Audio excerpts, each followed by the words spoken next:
When I was finishing my PhD or through it, I started in 2005, and when I was finishing it, it was the financial crisis. It was a very dark time, I guess, in terms of how people viewed the world financially, in terms of their well-being. And because of that, there wasn't that many jobs to get. It was actually really hard to get any sort of jobs at that point. I remember watching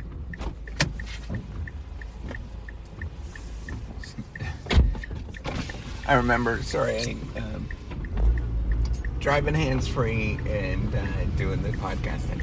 So I remember watching the job boards. There was a lot of jobs. It was like February 2008, and we actually have like a job board in our field where it sort of posts different jobs. And it was 2009. So it was February 2009, and there was speculation this was going to have a big impact. And then in February 2009, there was a bunch of jobs, and then in March in 2009, they all disappeared. There was literally no jobs posted on that job board. And so this was actually close to the time that I was supposed to graduate and get out. Obviously I was a good student too, like a pretty good student. I wouldn't say I wouldn't view myself as like the top or whatnot, but I was a good student. And I worked a lot and did all that kind of stuff, did all the things I was supposed to do, or at least I thought I was supposed to do. And,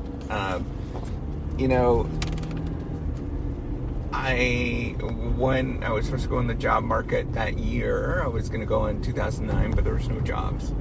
So I had to figure out, what am I supposed to do? So I spent 5 years doing my PhD, which was kind of on the longer side at the time. But then when I graduated, there was nothing available. So even though that I graduated and I had everything all sort of set out, there was nothing available. So then I had to figure out, what do I do? So I had to work for another 2 more years by the time I actually got a job. And it was very stressful and strenuous. There was about a year where I had no income coming in. We had 2 kids. We had 1 kid, 1 on the way. And then I had my old master supervisor, who's just an amazing person, gave me a quote-unquote postdoc, which is basically just paid me for 6 months to help do a little bit of research for him. It was a really good thing.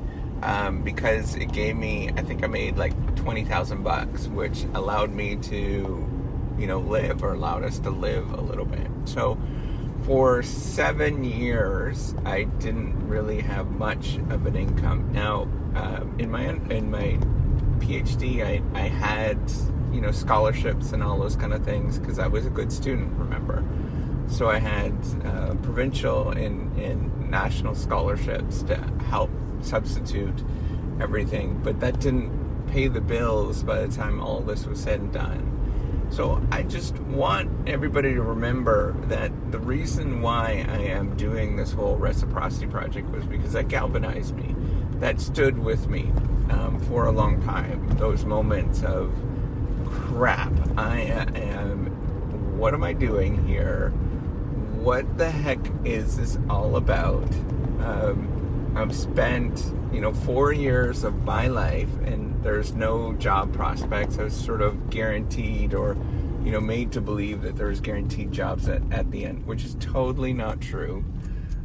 Anybody that is in the field will realize that. In fact, it's changing more, and I wish that we would be more accepting of industry jobs.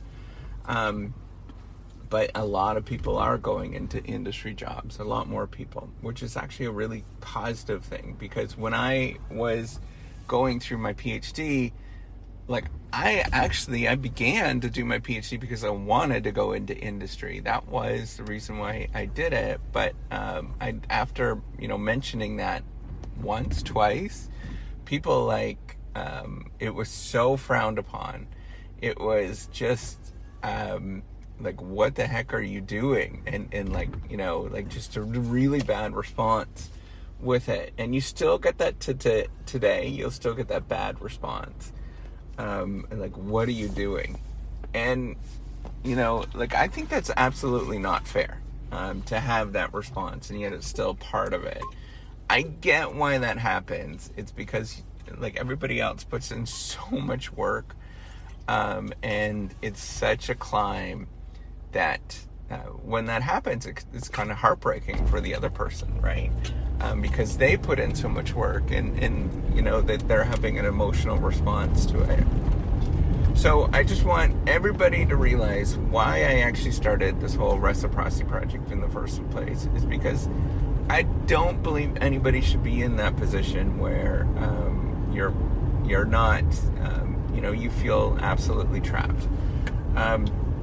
There's moments every now and then that I feel like that even today, because the job market is so crazy, right? Like it's stressful for me because, I want to get more publications. I put in the work, but you don't get publications just overnight. They don't just are handed to you. That's not been my situation. I think that there is, like, some people are in more favorable positions that way, in terms of using networks and all that kind of stuff, but it's never been my experience at all. Things just don't get handed to you. It's just grinding work, and you have very, the outcomes just don't happen that quickly, and it is just absolutely grinding work every single day. Now, this, you have to remember, is you got to keep your mind straight through all of this, right? Because you have not, the job opportunities are really not there. That's a great big myth. That they're there if you are the absolute top performer in the particular field, which, how many people are actually top performer in any field, right? I'm talking about, like, if you were the top performer out of, there's probably, I would say about 400, 500 PhD graduates in any given year, coming out of all the different schools that are in my particular field. It's probably the same in your field or any field. And the jobs get handed to probably one or two people, the very, very top people. They have opportunities. Here's the other thing. Those one or two people generally, unless they're unusual, it generally doesn't, it disappears overnight. Like, they can't keep it up. There's some people that can, and it's just such a rare scenario that somebody throughout their entire career has been in high demand everywhere. It's just an incredibly rare scenario, and it's just, like, not true, right? Like, everything, the whole myth of academia with all of that stuff, that there's all these jobs and all that kind of stuff, is totally not true. And that came to a reality to me during the financial crisis. Was like, oh my gosh, this is a challenge. And so I have set out, so first of all, I was creating tools. That's what the Reciprocity platform was. I couldn't afford to get an editor, so in my institution, nobody paid for that kind of stuff. So in other institutions, they do get paid to have that kind of stuff. So I thought, well, I could build this thing, and then I realized, like, wait a minute, there is a lot of people around that struggle with, just with it in general. And so I could say, I could tell stories and talk about my life and get people to get through this kind of stuff, give them hope. I think that hope part of things so important, is to always have that hope that you can do this. Now, is it bad that I'm giving hope? Sometimes it's false hope. I don't think so, because I think even if you're in it, you need to finish, right? And then you can go get your job, and you're going to be much better off by just finishing. So, all of this is just to encourage people so they're not in my position again, so that they can turn to somebody in the dark when they're feeling alone and they don't really have anybody to turn to. I did have advisors that were helping, but it's not the same. I can't ask them kind of things like that. In fact, I quit asking because it was just too stressful. I remember an email that I sent, and it didn't work out positively because I was panicking because we're having a kid on the way, and it didn't work out positively in my case. And it kind of hurt the relationship because I was, stressed out and all that kind of stuff, and I didn't know what to do, and it was like, I don't know what to do in terms of money, and it came back as like not a positive experience. So then I quit talking about anything like that.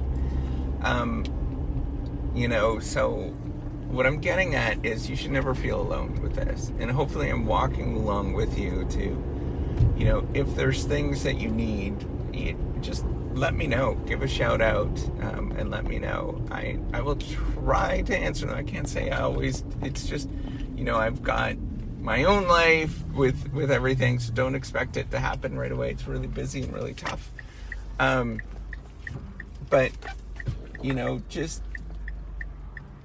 just know that I'll try to get there and try to help you out with everything. And just the other thing I wanted to say is just hang in there if you're in a moment like this in your life where it doesn't feel like you're getting anywhere, you're in the darkness. And you know what, you probably aren't, but at the same time I can help you get your head straight so you can live with this a little better, because that's what I deal with every day.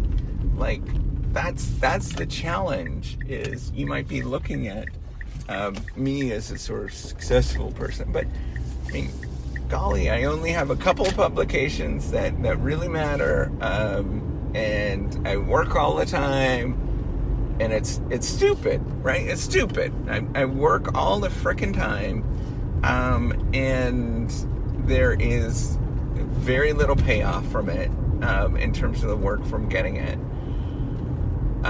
You don't get any sort of recognition, even though that you work all the time. And in fact, you get shit on from many different directions.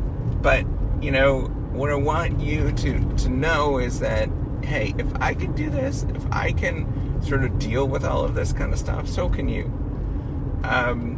And you can either choose to be in the academic game, which I don't know, maybe I won't be in the future. I don't know if there's opportunities that are really good. Of course I'm going to look at them. Of course I'm going to jump on them if they're really good outside of academia.